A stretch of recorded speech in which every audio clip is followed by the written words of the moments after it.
Ladies and gentlemen, it's my pleasure to announce that Smooth Sack Summer is officially upon us. When you're playing in the summer sun, make sure you're groomed from the pubes to the bum. Thanks to our friends at Manscaped, you can make this season your smoothest yet. Performance Package 5.0 Ultra is the ultimate bundle to keep your boys downstairs looking cool and hot. Join the 10 million men worldwide who trust Manscaped with our exclusive offer. Get 20% off plus free shipping when you go to manscaped.com and use code THPN. Summertime and the trimming is easy. Nothing will ruin your pool party quicker than you, the host, being taken away on a stretcher. All because you tried doing a last-minute weed whack on your Speedo area with your old, worn-down razor. Every man knows how scary it can get when going for a close shave below the belt. That's why I trust Manscaped for all my sensitive areas. The Manscaped Performance Package 5.0 Ultra has everything you need to prepare that summer bod. Don't miss out on all the summer fun, bleeding out in the hospital because you nicked your sack with a sketchy razor. Get 20% off plus free shipping with code THPN at manscaped.com. That's 20% off plus free shipping with the code THPN at manscaped.com. Smooth Sack Summer, boys. Get on board or get left behind.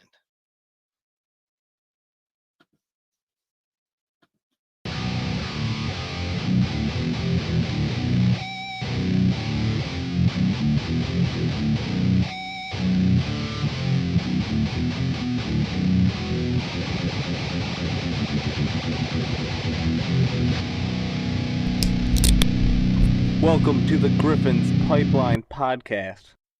Welcome back to the Griffins Pipeline Podcast. I'm Connor. And I'm Kyle. So we are a podcast brought to you the Hockey Podcast Network by the fans for the fans. We give you updates on the Red Wings pipeline, mainly about the Grand Rapids Griffins. We follow the Griffins and we have updates on things like the walleye and other forms of the pipeline. So today we're going to pretty much go over draft recap, free agency recap, and development camp recap. But besides that, before we get into it, how's your summer been, Kyle? Oh, it's been good, man. Tried to not watch hockey for a little bit, but it was almost impossible with the cup going on and all the draft happened so fast after that, and then free agency following all that. Don't really get a break from hockey. Yeah, so I have this issue. I sit in front of my TV and I stare at the blank screen because I don't know what to put on. Yep. I don't know what to do, man. Hurry up, October. No, I definitely want to enjoy the summer a little bit. It's nice. But yeah, so during the summer, we're not going to have full episodes, really. We're just going to have little updates on players, like dudes who aren't going to be playing for the Griffins next year. So we'll do a couple player profiles. Keep it busy. I think we'll do a couple things about the city of Grand Rapids and the Van Andel Arena too. So, but yeah, bunch of cool things. All right, let's get into this. So it was a pretty hectic days, man, with the draft and the free agency. Yeah, a lot of questions to answer. Yep, a lot of rumors going around. We had our free agents we had. But first came the draft, and for the draft, Detroit Red Wings had 8 picks this draft. The 2 were in the 7th round. So we'll start off with the first. So in the first round, at 15th overall, the Detroit Red Wings selected Michael Branson-Nygaard, right wing, the first Norwegian hockey player ever drafted in the first round. So that's pretty cool. Yeah, it's huge for all the Norwegian hockey fans and for the country of Norway to produce a first-round draft pick hockey player. Yeah, he is a 6'1", 207-pound, right-handed shot right winger. He has a very strong net front presence, a vicious checking He's very physical, and he has no lack of technique. And like I said, he's got a big power style, so he's kind of like a power forward with like a Holmstrom like net presence, and like it's kind of like a Anthony Mantha almost. If like remember how we used to think of Anthony Mantha being like a big power forward who can get in there and score goals. That's him, and he's like definitely not scared to shoot, so that's good. Definitely a good pick. I mean, there was a higher pick with a higher ceiling pick there with Cole Iserman, which a lot of people wanted and a lot of people were mad, but Steve Yzerman stayed pat, and he selected the two-way, more fundamentally sound guy. So Yeah, and I really like this pick personally because he went with the more aggressive player, and I think that's what Detroit needs is more aggressive players. And with Mazer and Casper and now Michael Brenzig Nygaard, I think we're gonna have some chippy talent coming up. And then on top of all of that, you're looking at MBN playing in the SHL for Skellefteå with Axel Sandin Pellikka this season. yeah, so those two playing together, you could see why Stevie was kind of wanted that pick because those two will be able to develop together, and that's not a new part of the pipeline. Skellefteå, sorry if I butchered that, but yeah, they're gonna be one I'm gonna even be watching this year a little bit just because I want to watch those two prospects before they come on over to North America. So yeah, this past season, Brenzig Nygaard played for Mora IK in the Hockey Allsvenskan League. He had 41 games, 8 goals, 10 assists for 18 points. And if you watch the 3-on-3 tournament, you kind of saw Draper explain that his season started slow. And as he went to Norway and played internationally, his season really picked up and the points started to come on as he got 9 points in 13 games with 7 goals in the International League. Yeah, so I definitely like the pick, and I'm excited to see him. That physical kind of dude, definitely the kind of guy we needed. All right, let's move on to the second pick. So Max Plante out of Hermantown, Minnesota, selected in the second round at pick 47. He's 5'11", 176 pounds, and he's a left-handed shooter. He's a forward center, and he, in the USNB, he was like definitely the best passer there was out of everyone. So this dude has extremely good passing, and he can get it through the defense. And yeah, he's committed to play in Minnesota Duluth for the 2024-25 season in the NCAA. I think it is Max Plant. Yeah, and he was in that USHL and the National Team Development Program for this last season. And yeah, like you said, very highly regarded as a passer. Could almost kind of say it's like that second round pick, high passing skill. Like a Berggren. Yep, and he could honestly slot right into GR right now and contribute pretty good, I think. But I see that he's committed to Minnesota Duluth for next year, so I don't think he'll be coming to GR till maybe the end of the season. And he's 18 years old, so he's got time to grow and develop. Yep. So pick 3, which would be pick 80, Andreas Becher or Beecher. Yeah, he's a 6'1", 180, pound center / wing. He's a left-handed shooter. He's from Ostuvadia. He played for the Prince George Cougars last year. He's a great player without the puck. So like the opposite of Berggren, he's like really good when he doesn't have the puck, opposed to when he does. But yeah, he's good at taking the defense off their angles. Really good at switching into the transition. Nice little pick there, I think. I think this is a more interesting pick as he's a 20-year-old, so this was his last eligible year to be drafted. Obviously, the Red Wings saw something in him that they would like to see. I think he is more professionally ready than obviously the rest of the draft picks, but at 20 years old, he could slide into the AHL spot or maybe even the ECHL. Yeah, I'd like to see him up on one of the two. That'd be cool. Maybe get some walleye time.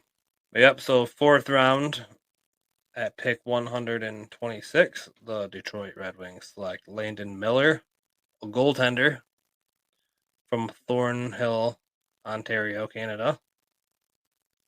He's another big boy, 6'5", 194. He plays for the Sioux Greyhounds in the OHL. And he played with Andrew Gibson, but sadly we do no longer have Andrew Gibson in the pipeline due to a trade. That would have been a nice duo to have, goalie and defender, but we'll just have the goalie now. Yeah, unfortunately. I did like Andrew Gibson. He had a lot of potential coming in. Obviously, that raised his value as a trade asset. Yep. So, round 5 at pick 144, the Detroit Red Wings select from Morrisontown, New Jersey, USA, John Whipple, a defenseman, a left-shooting defenseman, 6'1", 194 pounds, from the USNTDP. He'll be playing at University of Minnesota next year in the NCAA. And yeah, has great skating ability. He can do a lot of stuff without slowing down. I'd say is one of his key things. Like he can do high speed juking and passes and a bunch of stuff at high speed that most people can't do.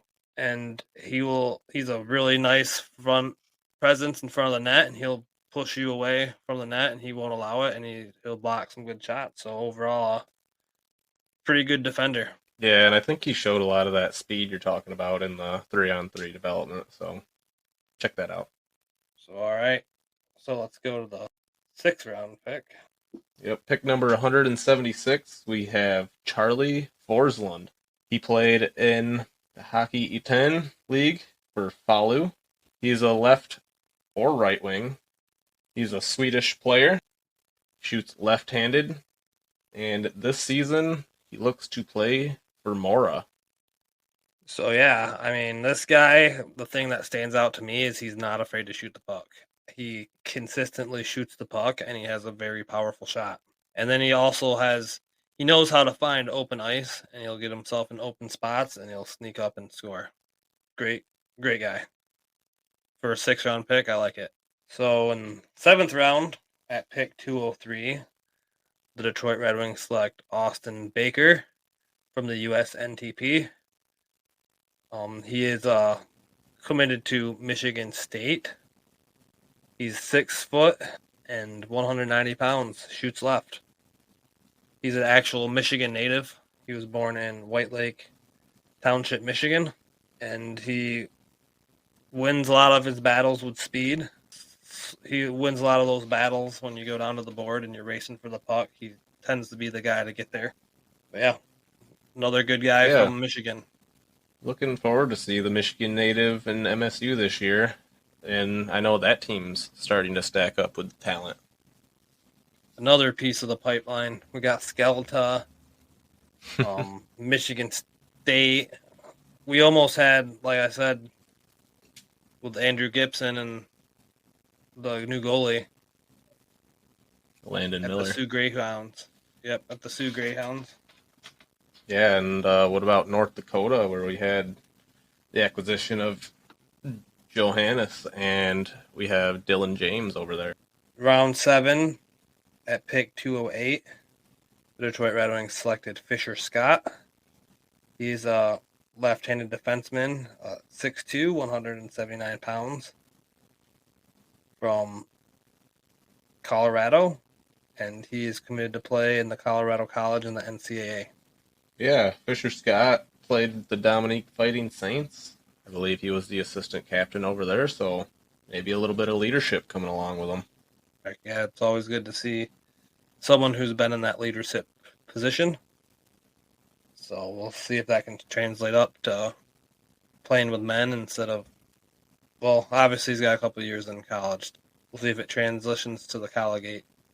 All right, so that's the draft. So overall, I'd say it was a pretty decent draft.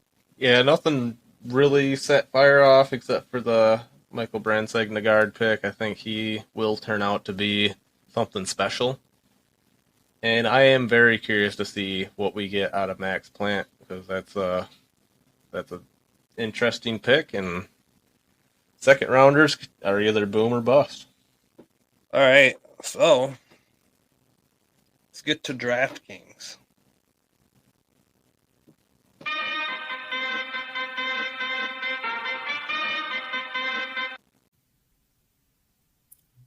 Bet the action on the ice with DraftKings Sportsbook. Download the app now and use code THPN. New customers can get $150 instantly in bonus bets for betting just $5 on hockey. That's code THPN. Only on DraftKings Sportsbook, an official sports betting partner of the NHL. The crown is yours. Bonus bets expire 168 hours after issuance. Gambling problem? Call 1-800-GAMBLER or visit www.1800gambler.net. In New York, call 877-8-HOPENY or text HOPENY 467369. In Connecticut, help is available for problem gambling. Call 888-789-7777 or visit ccpg.org. Please play responsibly. On behalf of Boot Hill Casino and Resort. 21 plus age varies by jurisdiction. Void in Ontario. Bonus bets expire 168 hours after issuance. See dkng.com/hockey for eligibility and deposit restrictions, terms, and responsible gaming resources. NHL and the NHL Shield are registered trademarks of the National Hockey League. Copyright NHL 2024. All rights reserved.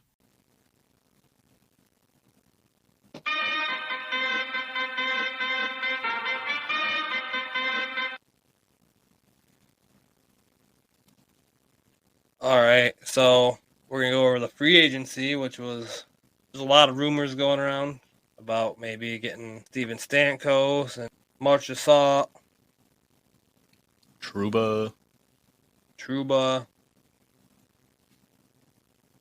But yeah, so let's quick go over the trades that happened right before that made all these rumors conspire. Everyone thought Stevie was cooking, but it actually turns out that looked like a cap dump. So first, the Detroit Red Wings traded with the Nashville Predators. We received a second-round pick, originally Tampa Bay's, and Jesse Kiskinen. And the Nashville Predators received Andrew Gibson, which is sad because I was excited to see Andrew Gibson, but Jesse Kiskinen is also a young guy, another similar prospect. So it's like a trade, plus we got the second round pick. And then the Detroit Red Wings then traded away to San Jose Jake Wallman and that second round pick for future considerations. This one had Twitter going big time.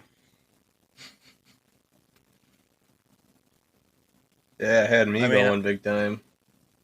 Yeah, I was thought like, we don't just dump them off without picking something up like big. But yeah, that and a second round pick. But clearly it was a salary dump. Clearly he had to make some room to sign some dudes. And then Detroit traded with the Anaheim Ducks. They got Gage Alexander, which is a goalie. Another goalie.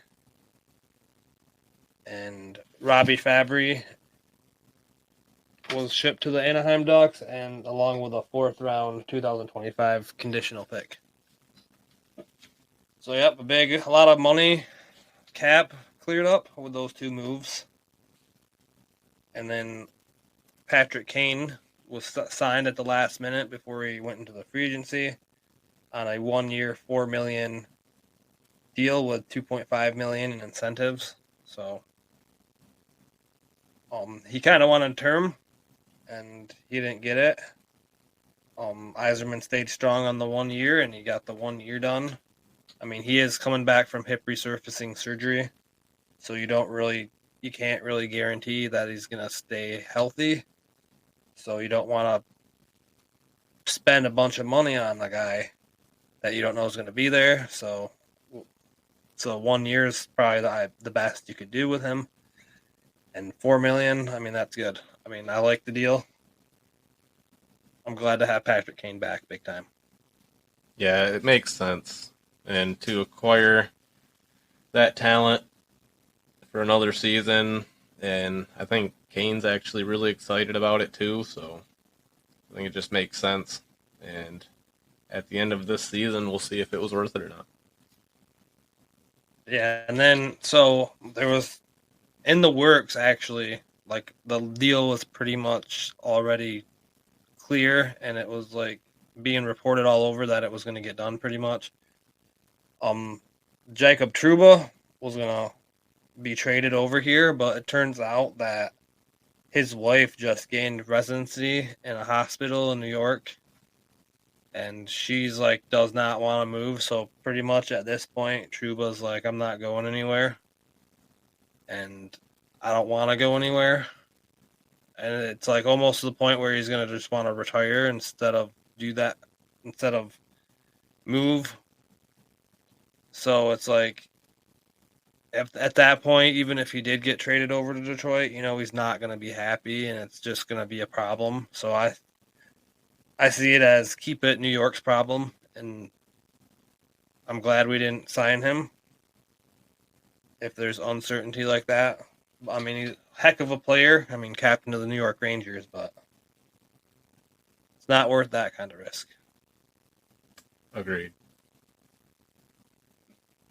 But all right, let's actually get into these signings. We'll go by position. So Steven Stamkos was like a big target. Yzerman was actually kind of going after him, but Nashville was also going after him, and they paid him the big bucks to do so. They got Stamkos, Marchessault, and Brady Shea, and they threw a lot of money at those guys. So they're going all in for the cup. I mean, they got a pretty legit looking top six, and they got a legit goaltender with UC Saros. So yeah, I feel like they definitely have a chance at the cup for sure. But that I'm not a big fan of their term and whatnot. But we'll get into it later.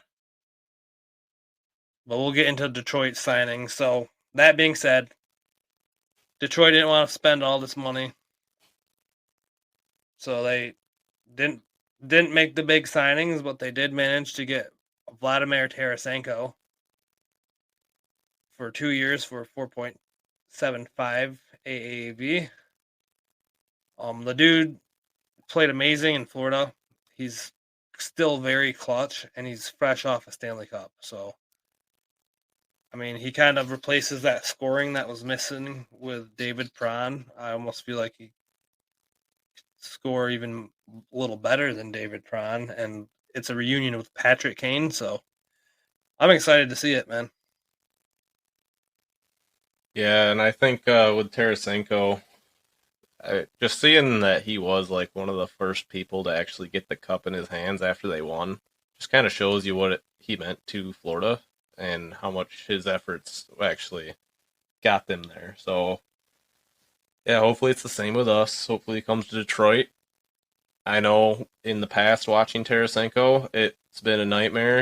I think he came in his rookie game and like scored 2 goals on us. It was the first time we ever played him, and he just shredded us. So yeah, I'm kind of huge on it. It's a big pickup, and hopefully he still has some of that juice in him.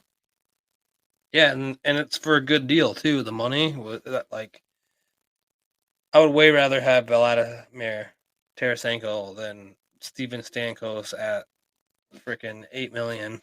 You know what I mean? 4 years by $8 million.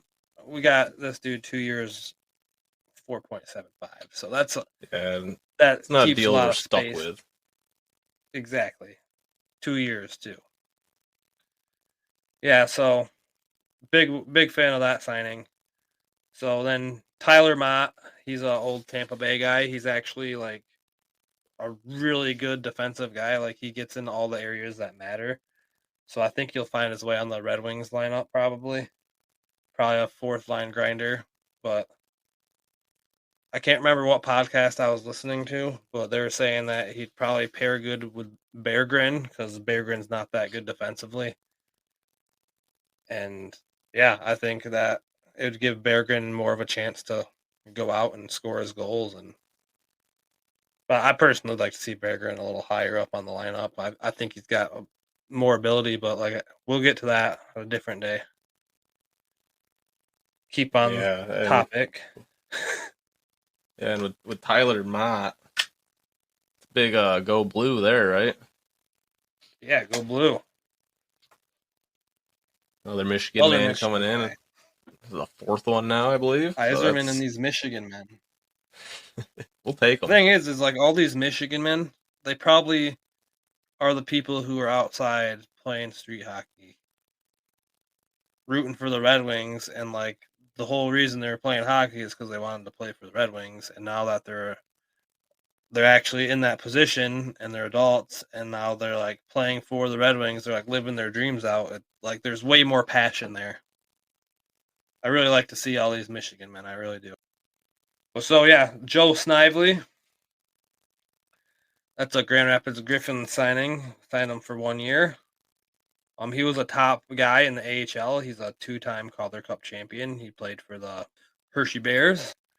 Yeah, he's like one of their top guys.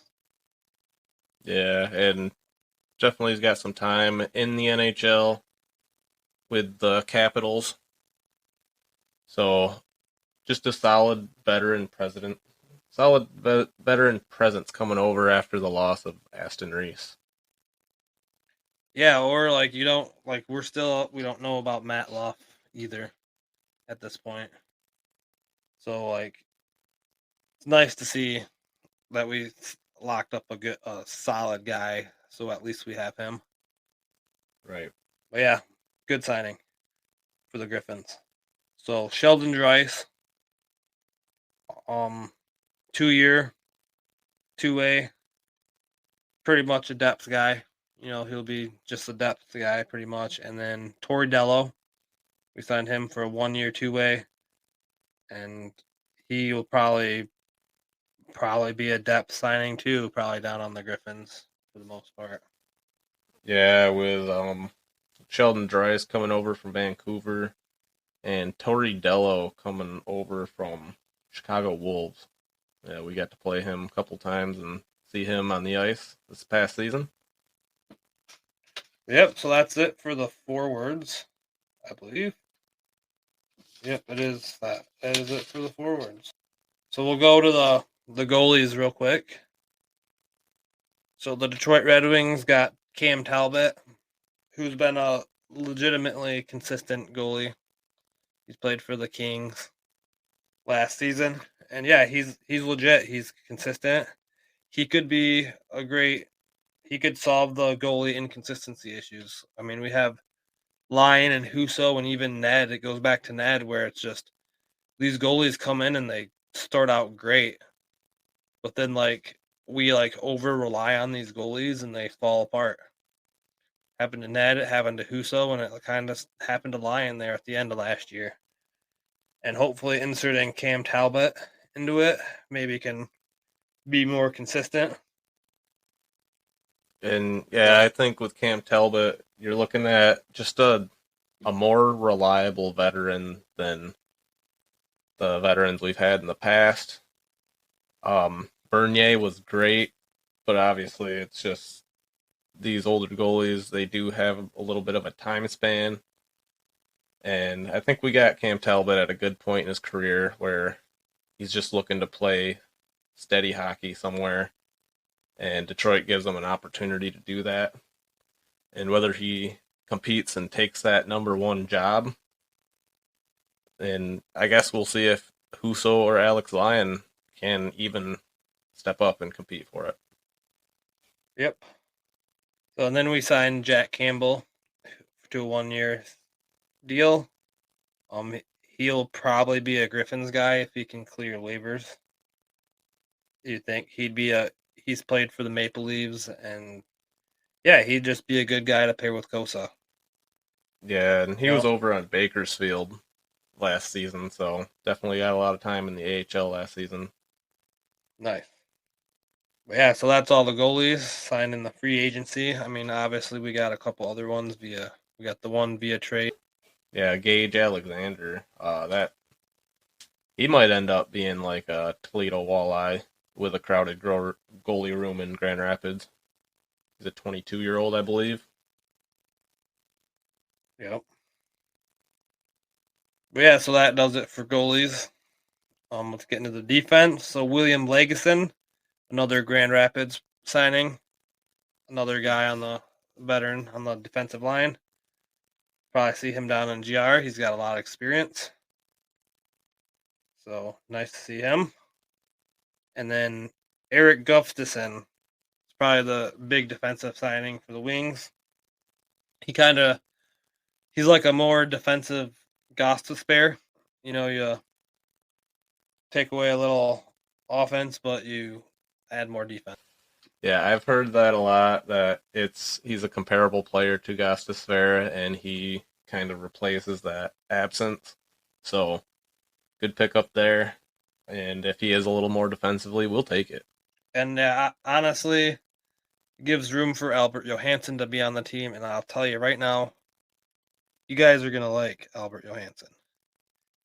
I think you're gonna get a little more than you think when he comes up. I mean, everyone knows about Simon, and I mean Everton. He's gonna obviously. I think he's gonna have a great year. But with Albert up too, it's gonna be two nice studs on the defense, rookies. See, I'm just interested to see how Albert manages in the speed of the NHL. Because he never got called up. Remember how I was like, just give him a call up, at least get him up there. Mm-hmm. See, now he's gonna be thrown. Yeah, right into the fire. But sometimes that's what creates great players. Let's get them out there. Maybe let's not put him out there against the top line, but maybe let's put him against some top six forwards and see if he can contribute. Yeah, for sure. So, and then players that left, David Perron obviously left. He signed to Ottawa. Jake Wallman left to San Jose. Robbie Fabry to Anaheim. And Gostisbehere, is he signed yet?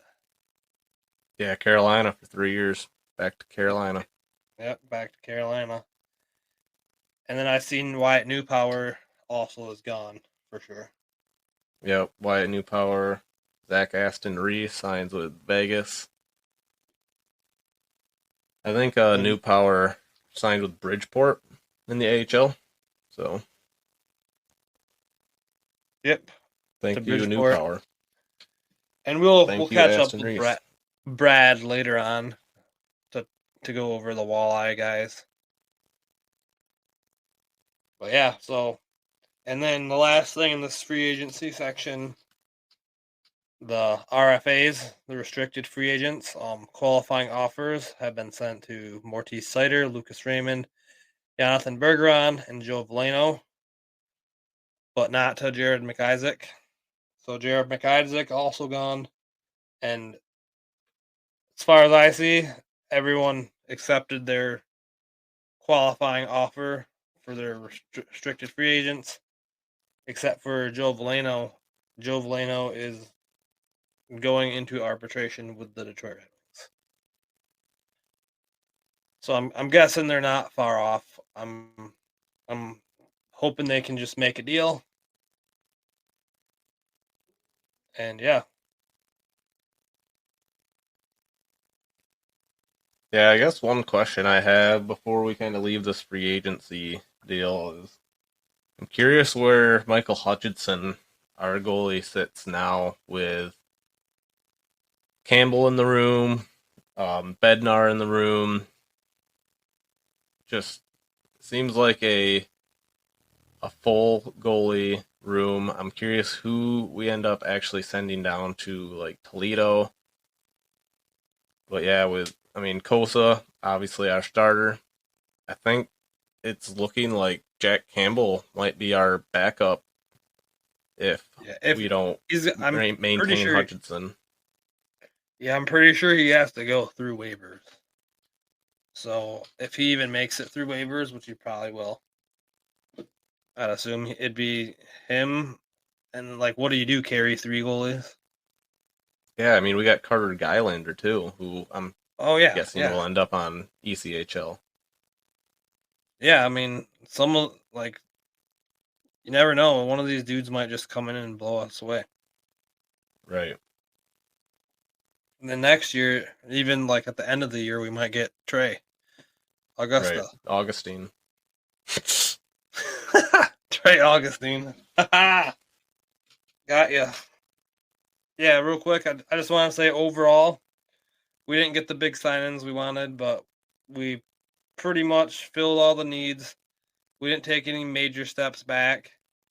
We got a little stronger defensively, lost some offense, but we cleared a lot of cap space, and we have space. So now we can get these deals done with Mo and Raymond.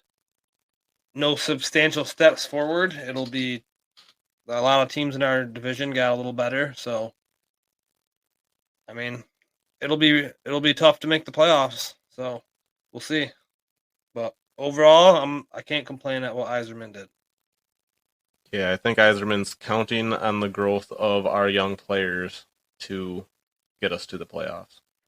Yeah, and it also gives us a chance for the young players to step in because like there's an open spot clearly, right? Like for Mazer, Danielson, or Casper, like one of those is going to be on the team opening night probably. Before we couldn't guarantee that. Development camp 3-on-3 tournament. So first things first. Obviously the development camp is like all the young guys, like the first timers almost. Like a lot of the dudes, like Kosa wasn't there because obviously he's too big for that moment. Casper wasn't there, like he's obviously established already.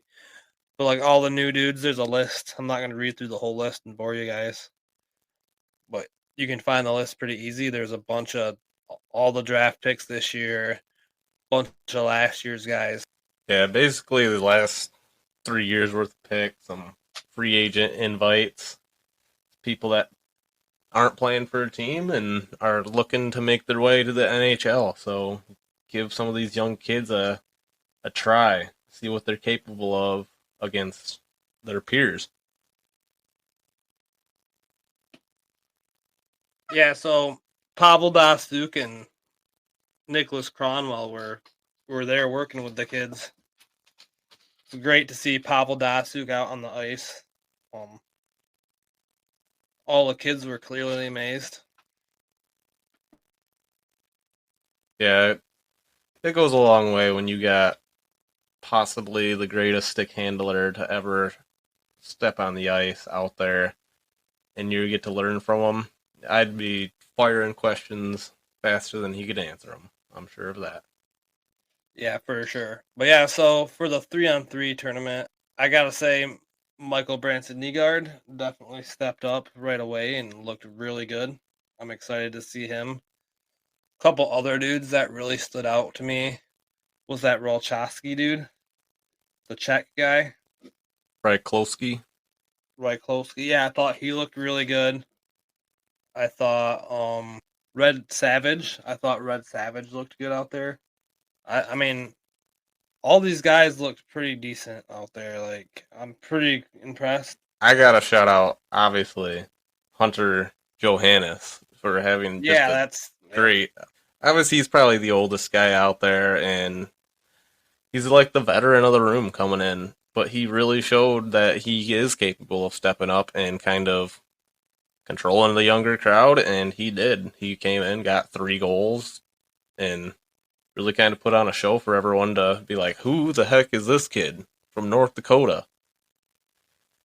But yeah, I had a great camp, and besides that, I gotta say, Nate Danielson had a breakaway and couldn't get the breakaway, and then comes back down on a real breakaway and scores, and then puts in the shootout for the winner. So great camp for Danielson. Yeah, Danielson clearly stood out really good. All the first rounders looked really good. Pellica looked good. Big time. Max How Plant. do you say- Yeah, Max Plant looked good. Yeah, all these dudes looked really good. And the thing I think was coolest is Dan Watson puts his team together against these Red Wings coaches, and his team wins the 3-on-3. Yeah, it was fun to watch. I was rooting for Team Watson just because he is our Griffins coach, obviously. But yep, that's why I was rooting for him. And he had MBN out there on his team. And yeah, you got to see Max Plant. Just kind of a nice, well-rounded team. You got the bulldozer and Johannes, and really came together for him, and he wins the 3-on-3. But yeah, the other players, I mean, it's everyone kind of had a moment where you're like, hey, who was that? Yeah, like Dylan James really showcased his speed.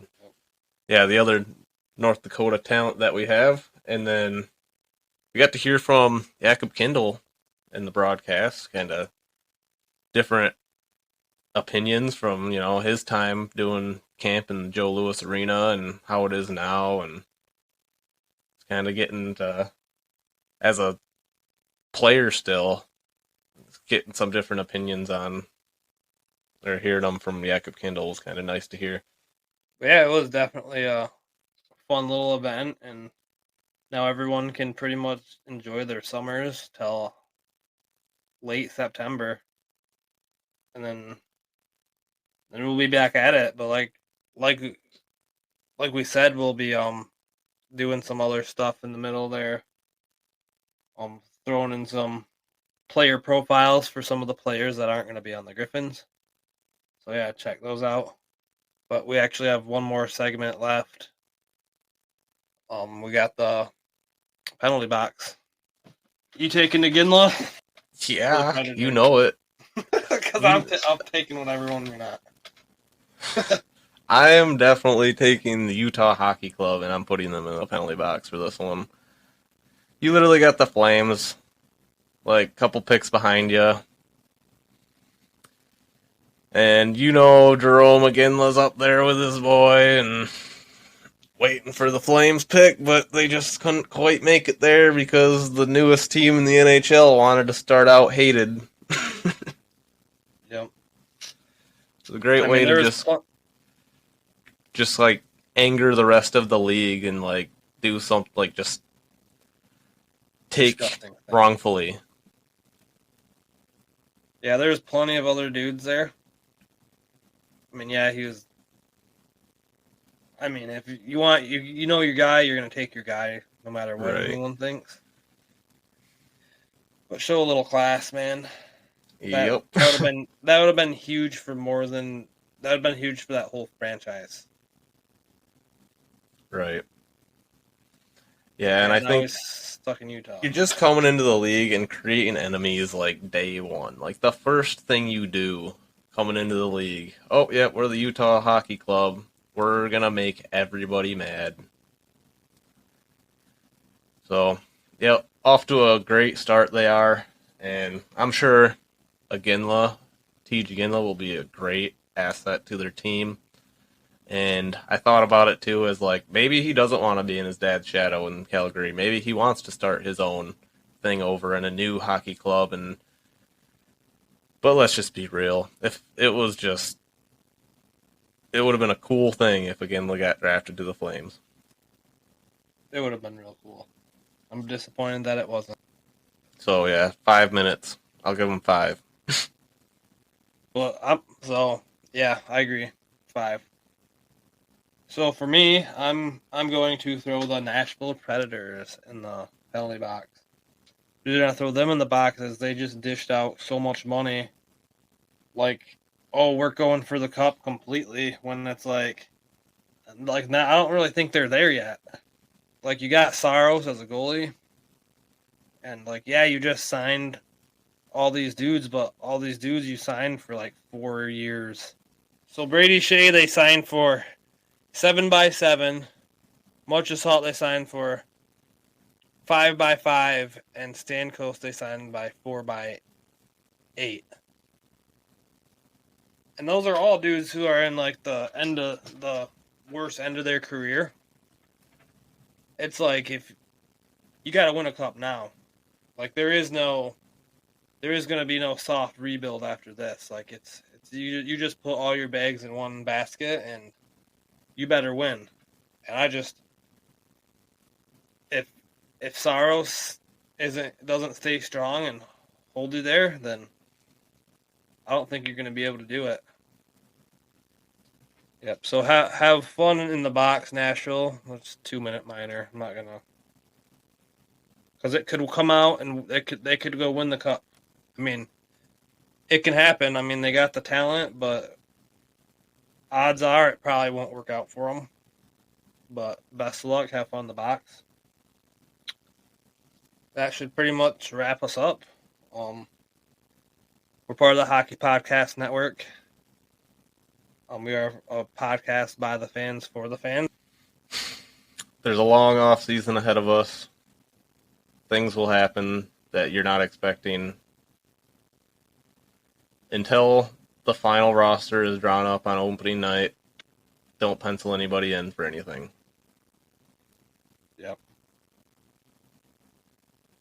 Yep, and we'll be back. If anything crazy happens, we'll give you an update. But like we said, until then, we're just gonna have some player updates. We might have a giveaway this summer, just to keep things going. But yeah, until next time, go Griffins. Go Griffins.